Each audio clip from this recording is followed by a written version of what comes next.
This week was an emotional roller coaster for a lot of teams and a lot of fan bases. We started this week with the Islanders versus the Rangers. The Rangers put the Isles' lack of scoring touch on full display as Sorokin did his best, but it was pretty much just him versus the Rangers, so that's not going to go very well. So the final score ended up being 5-2 Rangers. We moved over to New Jersey and Vegas. On paper, this should have been an action-packed affair, but in practice, it pretty much was just kind of a boring back and forth. So much so that I can't really think of much to say. New Jersey continues their depressing tank. Then moving on over to Winnipeg and Columbus. This matchup pretty much went how you would expect. Connor Hellebuyck put on an absolute clinic on how to stop the Columbus mid-offense. The final score ended up being 6-1. That's pretty much what you would expect with a team that's playing as hot as the Jets up against a team that's doing kind of the opposite in Columbus. Then to the glorious Tank Bowl over to Chicago versus San Jose. Who doesn't love a good Tank Bowl?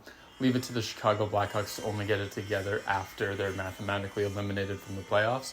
As Bedard goes in for his weekly appointment with the team chiropractor to check on his back, the San Jose Sharks continue to be the basement of the league with a negative 120 goals differential on the season. They're the very, very last in the entire league. Then switching gears over to Carolina versus Ottawa. I really do kind of feel bad for Ottawa. They really didn't stand a chance. The Carolina Hurricanes are playing some of the best hockey in the league right now, and Ottawa really isn't. Sorry, Sens fans, this was just a reality that you kind of had to face. Then over to the Free Fall Bowl with Detroit and Pittsburgh. Both these teams are in very similar situations. Both of them are past dynasties that have been doing really, really good and have fallen really hard and have really been struggling as of late. Both of these locker rooms feel very deflated, especially the Penguins locker room. It just seems that they have kind of given up on the season already. And it's really hard to watch, especially with guys like Crosby, like Malkin, who have that scoring touch still and can still be consistent players even at their age. Just ever since that trade with Gunzel, it's just really been a depressing team to watch, and Detroit's really no different. Losing Larkin in that injury really hurt them, so it's going to be a tough week for Detroit. The Pens finally squeaked out a win that they so desperately needed, but man, the future is not looking very bright for them right now. Moving over to Anaheim and St. Louis, the final game of the day. I will give Anaheim credit. They do make you work for it sometimes. They're not very a lay down and die kind of team. They will make kind of a fight of it, but with the season Binnington's having and just the lack of scoring depth on that team, it really wasn't going to work out for them. The Blues take it 4-2, and St. Louis makes Vegas sweat just a little bit harder. Monday only had 2 games that night. Starting out with the Washington Capitals and the Calgary Flames. The Flames put on an absolute masterclass on how to lose a very winnable game. I really don't know what to expect from the Washington Capitals on a nightly basis. They'll go from beating teams like Vancouver and Calgary to getting blown out by teams like Edmonton and Winnipeg. It seems that they're as consistent as my upload schedule. So I guess we'll see what happens. Switching over to Seattle and Buffalo. Both these teams really needed the win. Unfortunately, Seattle drew the short straw in this one, losing 6-2 to the Sabres. The goaltending was really not there that night. Decord had a really rough night. First goal by Buffalo was a beautiful release by Thompson, and all 3 of the first goals were extremely savable goals that Decord just simply should have had. I'm really hoping this is a fluke night for Seattle and not something that's going to continue on in the future, because if that does, that spells really big trouble for their team. Tuesday started out with Pittsburgh versus New Jersey. Jake Allen had the save of the year against Crosby. Jake Allen overall had a really great game. I know all Devils fans are praying that this isn't a one-off and he can keep that up. But yeah, for Pens fans, it's pretty bad news. Devils take this one 5-2. Their playoff hopes pretty much seem dead and buried at this point. Then going over to Edmonton versus Montreal. This was a pretty messy affair for the Oilers overall. They started out really good, taking up that 2-goal lead early in the first 40 minutes, but it just simply didn't keep up. Adam Henrique got his first as an Edmonton Oiler. It was a messy one, but those count just the same. Habs tie it in the middle of the third on a 4-on-4. Oilers played really sloppy hockey in the third. Montembeault played a really great game. He did a really good job stonewalling the Oilers' power play. But once that 4-minute double minor came in going into overtime, it was simply over. They almost killed it off, but they left Draisaitl a little bit of space in his slot, and it was all over. Then switching over to Ottawa versus Boston. Ottawa didn't really stand a chance here. Boston is absolutely rolling right now, and this was another beatdown affair for Ottawa. They've been from one to another. Yeah, once Pasternak demanded his pound of flesh, it was all over for the Senators. Rest in peace, Ottawa. Literally everyone saw this coming. Now moving over to Columbus versus Detroit. The Detroit Red Wings made a very generous donation of about 10,000 breakaways to the Columbus Blue Jackets in the first half. Lucas Raymond has stayed hot ever since he got his ass kicked by Ben Sherratt in the practice. Gudbranson accidentally kicks in a shot from Sider into his own net as every Flames fan in a 200-mile radius reaches for the Kleenex tissue and lotions. A much-needed win for the boys in red, but the issues with this team are still quite apparent. James Reimer is still struggling to make those key saves. And the bottom six continues to do pretty much nothing. You beat Columbus. I'm sorry, but I'm not really going to congratulate you for that. It's kind of the bare minimum at this point. Then we move over to New York Rangers versus the Winnipeg Jets. This is a massive, massive win for the Winnipeg Jets. The Rangers have fantastic scoring power, but Connor Hellebuyck simply cannot be denied. This was kind of a matter of which elite goaltender was feeling it the best that night. And Hellebuyck was just absolutely taking the piss. The Rangers start to feel the Carolinas' breath down their necks as every Jets fan in a 300-mile radius becomes absolutely insufferable for the next 72 hours. Then moving over to Toronto versus Philadelphia. Tippett scores early. He remains hot as my fantasy team pickups remain absolutely goated. This is a huge win for Philadelphia. They take this one 4-3. The Leafs looked very sluggish. Slow reactions. Deadly turnovers, and blocking your own goalie, especially on that third Philly goal. That really was pretty much just every Leaf on the ice was blocking Samsonov all at once. Now with Carolina versus the New York Islanders, the Canes take this one 4-1. I really don't think that the score fully demonstrates how well the Islanders played. I thought for the first 40 minutes, they did a really, really good job keeping the Carolina's deadly offense at bay, and they had a lot of offensive zone pressure. Sorokin did an amazing job. I would say free Sorokin, but I can't really fault them for losing to Carolina because everyone's losing to Carolina. But I really think they were just simply outmatched by Carolina's offense and the beating that they were happy to provide. With the San Jose versus Nashville game next up, my first video is aging like fine wine. Yes, it's the San Jose Sharks, but this is the expected beatdown that you would get for playing an elite team that is the Nashville Predators. Funny enough, this first period actually ended at 1-1. Little do we know that the Nashville Predators just had to run back to the locker room, recharge their robotic exoskeletons, and then go out there and proceed to bitch slap the Sharks so hard that their grandkids have facial deformities. Something that really impressed me with the 8 goals that the Nashville Predators scored was only one player had more than one goal at the time.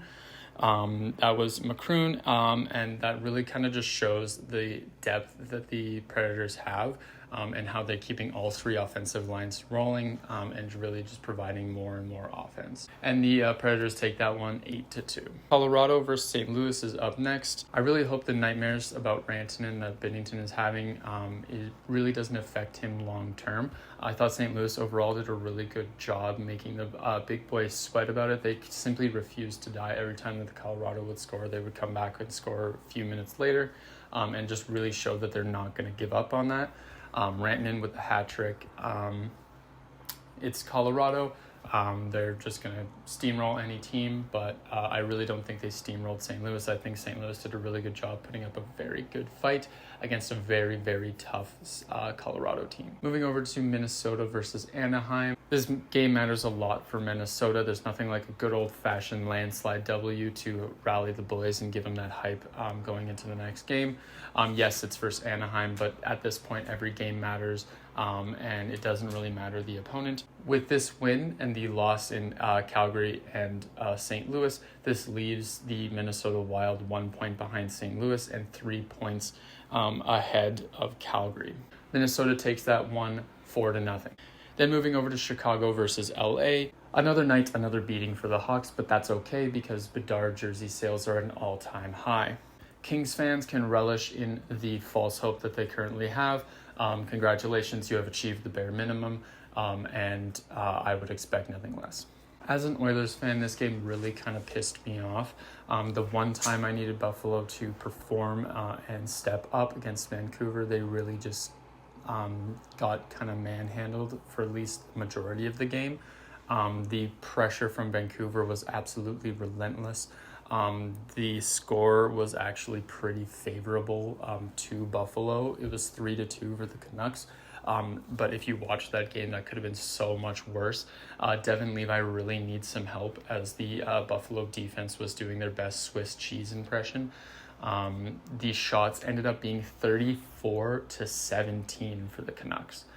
That's simply not good enough. You simply cannot leave your goalie out to dry that hard. You need to at least split some of those goals and at least take some of those shots over to the other end, because that's never ever going to work.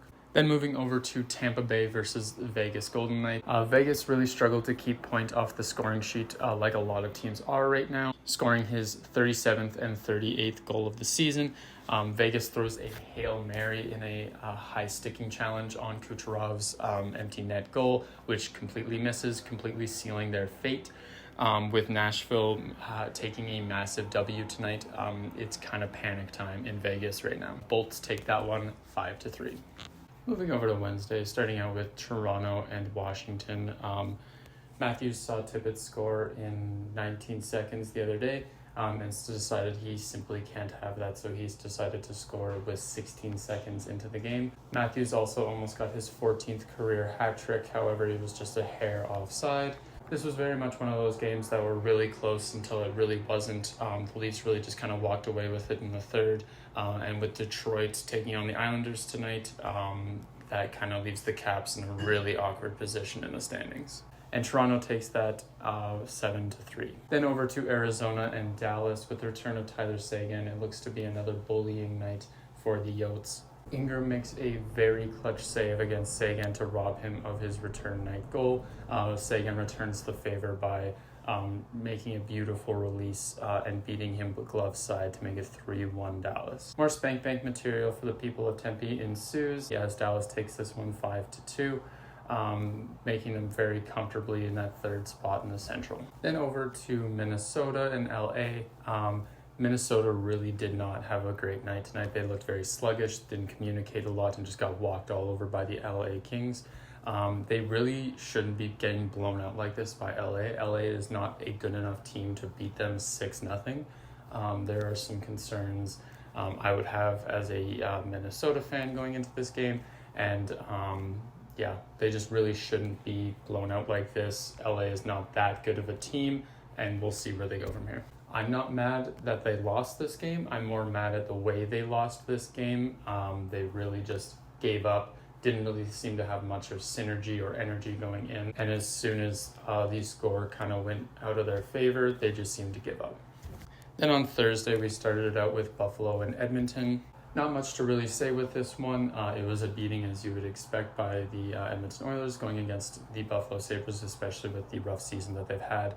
In the first half, it was truly a competition of who wanted to get scored on most, having a total of 31 shots from both teams at the end of the first. This game truly was a visual representation of what momentum is and how it can affect a game from one side to the other. In the last 40 minutes, the Oilers really took the momentum and kind of ran with it.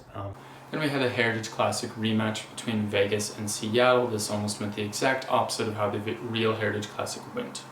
Not too much to say about this one, honestly. Vegas was the better team. Seattle tried their best, but they didn't really go their way. At least their Heritage Classic jerseys are better than Vegas. And Vegas takes that one 3-1. Then with the regular season heavyweight bout between the Boston Bruins and the New York Rangers. If you're a big fan of defensive hockey, you're probably a big fan of this first half of the game. DeBrusk with a 2-goal night, only one of which was on the right net, and the Rangers take it 5-2. Then over to Philadelphia versus the Carolina Hurricanes. Harrison behind the net fumbles the puck and almost leads to an easy goal for Brendan Lemieux, however robs him on the follow back. Fuck you, Brendan Lemieux. Then a goal from Tippett gets called back due to offside. This at least sent a message to Carolina that Philly would not lay down and die and they would play hard. Carolina seemingly got the message. Flyers played a good game overall. They were just simply no match for the Greek gods in Carolina. The Carolina Hurricanes take this one 3-2. Now over to the New York Islanders versus the Detroit Red Wings. Wrecking Detroit today. This game was absolutely massive for both teams. This was the do or die time for both of these teams, especially Detroit. The announcers were saying this is the biggest game in their rink's history at Little Caesars Arena, and I can't help but agree. This is very much a make or break for the playoffs. And with Larkin in return and having a 2-goal performance, that really, really helped. He really came in clutch. And the difference between them without Larkin and them with Larkin is very much night and day, and that really was on display today. The top line for Detroit came absolutely in clutch tonight, scoring some very, very key goals. Something that didn't really help that much was James Reimer's performance was mediocre. He had a lot of great saves, but then he just let in a dump in from the blue line that was really just meant to be a dump on net. In a game as crucial as that, you simply cannot let those goals in. I understand that mistakes happen, everyone's human, but you really need to start nailing that down more because that's not the first time this has happened.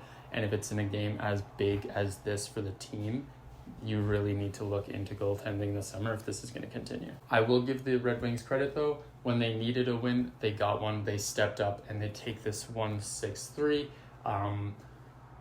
Why couldn't you do this a month ago?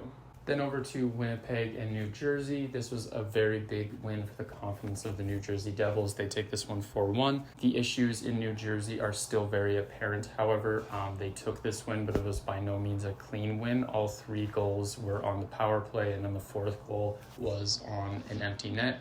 Their defense looked better. Their goaltending looked better. Jake Allen had a great night, but I just think they really need to nail that down because it is not sustainable for the future. Then with St. Louis and Ottawa, just another day, another tough loss for the Ottawa Senators as their fan base plans to grab the pitchforks and storm the Canadian Tire Centre and the Canadian Parliament. Things aren't going great in Ottawa. I don't know when Tim Stützle and Brady Tkachuk just call it quits. No idea. They seem to be trapped there, not speaking for them, not speaking against them. I just think there's going to get to a point where the team is losing so much that they just demand wins. And if that's not going to happen, I don't see them sticking around long term. The St. Louis Blues take that game 5-2. Then over to Nashville and Florida. Whiteout night in Florida, more like shutout night in Florida as the Preds take this one 3-0. The Nashville Predators are legit. They completely shut out the Florida Panthers with a backup goaltender. No matter which way you shake it, that's impressive. No hate to Lehkonen. He's a fantastic goaltender, and he really put that on display tonight. I am a genius for my first video. The Preds are now 8-0-2 in their last 10. Florida is really hoping to get Barkov back quickly. Their blue line desperately needs that with him and Forsling out at the same time. That's just not going to work. And if they're really hoping to be cup contenders, like a lot of people were pinning them this year, including myself, I think they really need those two back and quickly. Chicago and Anaheim is up next. The bad times continue in the Windy City as they take a pretty bad beating from their fellow basement dwellers in Anaheim. The Anaheim Ducks did not come out of this win unscathed. However, Leo Carlsson took a very bad knee-on-knee hit with Vlasic. It was not on purpose. I don't think it was intentional. I think they were both very shaken up from it, but it looks like Carlsson took the brunt of the injury with that. That's really scary. Guys' careers have ended over that. Let's just hope it's nothing really bad and it's nothing that will take him out long term, because the guy has a lot of promise. His rookie season, he was just drafted. I really, really hope that it's nothing serious, because I really loved watching him in the future, and I think he's a huge bright spot in Anaheim. But I haven't checked since, but I would really hope that he's okay. The unease are nothing to be taken lightly. But game-wise, just an all-over dominant performance by the Anaheim Ducks. That's really weird to say. That feels weird to say, but no, they were absolutely dominant, and the Hawks were just walked all over all game, it seemed. They just could not get anything going on either side of the ice. And the Anaheim Ducks take that one 4-0. Then with the Montreal Canadiens and the Vancouver Canucks. Again, not really much to say here. The Canucks are just absolute death sentence when they're playing at home. They are 22-7-4 when they play at home. But God bless the Habs for trying. The Vancouver Canucks take that one 4-1. Then the Tampa Bay Lightning and the San Jose Sharks. I'm going to shock the world right now. The San Jose Sharks actually lost to this game. That's incredible to me. They lost 4-1 to the Lightning. Brayden Point continues to be the most underrated player in my opinion. The guy has 8 goals, 5 assists in his last 5 games. He has just been on an absolute tear as of recently. Him and Kucherov and Stamkos have been really the backbone of the offense of the Tampa Bay Lightning, I would say. Without even 2 of those guys, I don't think the Lightning would be even close to the position they're in right now. Then on Friday, we started out the night with the Washington Capitals and the Carolina Hurricanes. Carolina is just flexing at this point. They got 2 goals taken off the board. They immediately scored 2 more. Sebastian Aho got a hat trick, but that was not enough to stop the surprising and continually puzzling Washington Capitals. As with the help of Sonny Milano, with another hat trick, don't tell the Calgary Flames. They continue to puzzle me, because I was almost certain that they were going to lose this game and lose it badly, but they really surprised me with an amazing game. Very exciting, very back and forth. Never knew where it was going to go, and they take that in a shootout W, 7-6. Then with Seattle and Arizona, I'm not going to lie to you, this game was extremely boring. Nothing happened until the last 12 minutes. I had a really hard time paying entire attention to it. Both these teams are pretty well out of the playoffs. Not a lot of attention went into this game, but I tried to keep up with it the best I could. Can't promise anything. Something to note, Evans scored his first goal in the league from a beautiful shot from the top of the circle, but that's pretty much the only highlight. It's kind of impressive how boring this game was due to the amount of star power on both teams. You got guys like Clayton Keller and so Pittsburgh and Dallas. This win was big for the Stars. They really want to make some room in the standings between them and Winnipeg, and this game goes a long way of helping that. On Pittsburgh, however, it's pretty bleak news. They're pretty much done for the season. Their defense has just completely disappeared. It's rough times in Pittsburgh right now. Then ending off the night with Columbus and Colorado. This game, I feel like I've said it a bunch, went exactly how you would expect. Colorado made Columbus look like a beer league team. If posts counted as goals, this would have been the highest scoring game in NHL history. The Columbus Blue Jackets literally took the lead by accident in the first, as Severson missed a one-timer and it bounced in off of his skate. But goals are goals, those count. The lead didn't really last long though, as that just kind of pissed the Colorado Avalanche off and just led them to just do the onslaught of 6-1 finale. And finally, we have Saturday. Saturday was an action-packed night of hockey, as Saturdays usually are.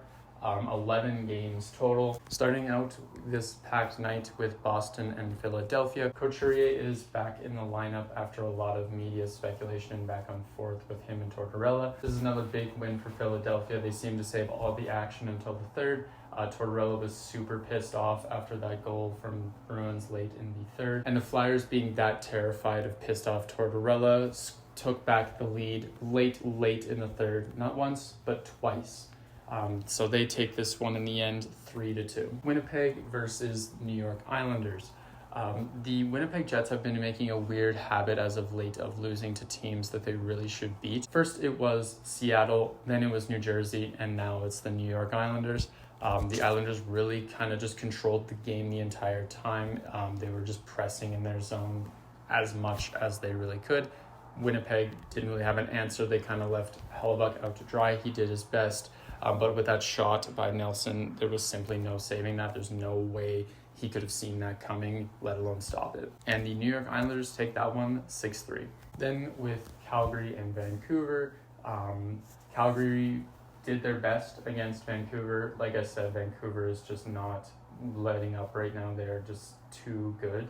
Markstrom did his best in his return, but again, like, the offense of Vancouver is just absolutely rolling. JT Miller, Elias Pettersson, Quinn Hughes even, they're all just scoring like crazy. DeSmith simply had the Flames number. He was stopping everything that they were throwing at him. The future for the Flames remains bleak and entirely unclear. The organization doesn't even seem to understand the position that they're currently in with the playoffs. They really think they want to make the playoffs. They really want to push and make that playoff run, but I just don't think it's going to happen. Best they can hope for in the playoffs is a first or maybe even a second round exit if they're lucky. But I just think the more likely option is they just miss the playoffs entirely. And Vancouver takes that game 3-1. Then on to the game I would love to forget as an Oilers fan. If I'm Knobloch, I am absolutely yelling at the boys in the first intermission. Back-to-back stupid penalty leaves them 2-0 going into the second. And with Toronto, that you're simply not going to come back from that. They really did their best later on in the game to catch up and kind of make it a game. But the Oilers' defense simply just was not there tonight. It just was not their night. They were not playing the best. They had a lot of bad cough-ups. And we also had a really hard time getting out of our own zone once the pressure was on. And then the really big news coming out of the night, Samsonov looks very injured. I believe he looked like he hyperextended his leg on the goal by Draisaitl in the end. That could be really bad news for the Leafs. Samsonov hasn't been perfect this season, but he has been really good, and he has that. Losing your starter just before the playoffs like that, especially with how injured he looked, is really bad news. He wasn't putting weight on his leg. He had to get helped off the ice.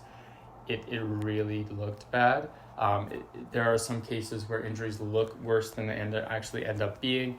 But I really hope that's the case here for the Leafs' sake, because losing him just before the playoffs, you're going to feel that. You're really, really going to feel that. And then the Toronto Maple Leafs do end up taking that rather bruised win of 6-3. Then with St. Louis and Minnesota, another rough night for Minnesota. They really should have had this game. The Blues honestly didn't play great. They weren't amazing either. I think both goalies really struggled. Binnington had himself a rough night, and Fleury's kind of a strange cat where if he's playing amazing, he is playing lights out amazing, but if he is playing bad, he is playing really bad. And this is just one of those nights where he was just playing really bad. He has a habit of getting in his own head. It's a snowball effect with Fleury, so if he's not playing very well in the beginning, that'll snowball into him playing worse and worse because he just gets in his own head. He's a fantastic goaltender most of the time, but he just has those random nights where he just doesn't have it. And tonight, unfortunately, was one of those nights. And the St. Louis Blues take that one 5-4 in overtime. Then over to Detroit versus Nashville. Even though this was a shutout for Detroit, I do think that this game showed a lot of progress for them. Saros was playing out of his goddamn mind, and Nashville was just on an absolute tear. The Detroit Red Wings from a month ago would have gotten absolutely blown out by Nashville right now. So I think this game really instills some confidence for me in Detroit's future. Again, this just isn't their year. Their start was too rough. Their last few months have been too rough to have any hope of bouncing back, but I really think the future is quite bright if they can make the right moves and keep up this game. The Detroit Red Wings did a really good job keeping the hard hitters in Nashville off the score sheet. Also, shout out Morris Seider. I believe that was his first career fight against Forsberg, and he did a really good job. He kind of beat the fuck out of him in a lot of ways. Forsberg is not an easy guy to fight. He's a big dude, so Seider really held his own, and good on him. Nashville takes that one 1-0. Then with Ottawa and New Jersey, this game is a big game that a lot of New Jersey fans will want to forget. If you ask any Devils fan about this game in the future, choice words will be used. The first goal by Ottawa was nothing but pure ugliness. The terrible turnover going into the offensive zone and the fumble by Allen just creates a spectacle of ugliness for the New Jersey Devils and pretty much sums up their season in a single play. Getting blown out by the Ottawa Senators like this should be very concerning for the New Jersey Devils. Some big changes must happen in the offseason if this team has any future. They just got completely outworked. They got completely manhandled out there. They looked like they're going for skate half the time. This has to change. Big changes need to, and I feel are coming in the summer for the New Jersey Devils. They're probably the team I'm going to be watching most come summer because they have some big decisions to make. And Ottawa takes that one 5-2. Then Florida and the New York Rangers are up next. I'm not sure if panic time is approaching in Florida, but it's not looking as ideal as they would want it to. The Rangers gain superpowers when they play at Madison Square Garden. They're 25-9-0 in their record at home. Like I mentioned before, Florida is still just praying that Forsling and Barkov are back pretty soon here. And also Zibanejad's goal in the shootout was an absolute beauty. The Rangers take that one 4-3 in the shootout. Then over to the Tampa Bay Lightning and the LA Kings. Besides Point not being able to stop scoring, the LA Kings do stick it out and take this one through 4-3. With that and the Edmonton Oilers getting their asses kicked tonight, LA Kings fans can finally take a break from hugging their knees in the shower. Then Chicago versus San Jose. Final score was 4-2 for the Sharks. Do you really care? I don't. Then ending off this week with Columbus versus Vegas. I am very quickly running out of ways to describe the Columbus Blue Jackets losing. Most teams, even the bad ones, you can pinpoint certain bright spots on the team and saying like, oh, if they do this and then work around that from down there, they can become contenders in the future. You can either say like, oh, the bad teams, like it's a defensive problem or it's an offensive problem. With the Columbus Blue Jackets, it's pretty much an everything problem. Their offense is very sluggish, their defense bleeds shots, and their goaltending is just absolutely left out to dry most nights to a point where they've grown apathetic. And their best goaltender, Merzlikins, wants out so bad that he was pretty much begging at the deadline to get moved, but somehow he's still there. They're just letting up goals like absolute crazy. This is a very rough hockey team, and I need this needs to change. This has to change in the offseason somehow. Gaudreau looks like a shadow of his former self. Werenski is doing his best, but he's the only guy on the team that seems to be trying. It's just, this is a rough hockey team, and this is a rough team to watch. Columbus fans, I honestly don't know what you do at this point. Their best prospect for a trade would be Gaudreau or Werenski, but Gaudreau's trade value has dropped to the absolute basement, and Werenski, you can only get so much of a return for him. I honestly don't know what you do from now on. I really don't know what you do if you're the Columbus Blue Jackets.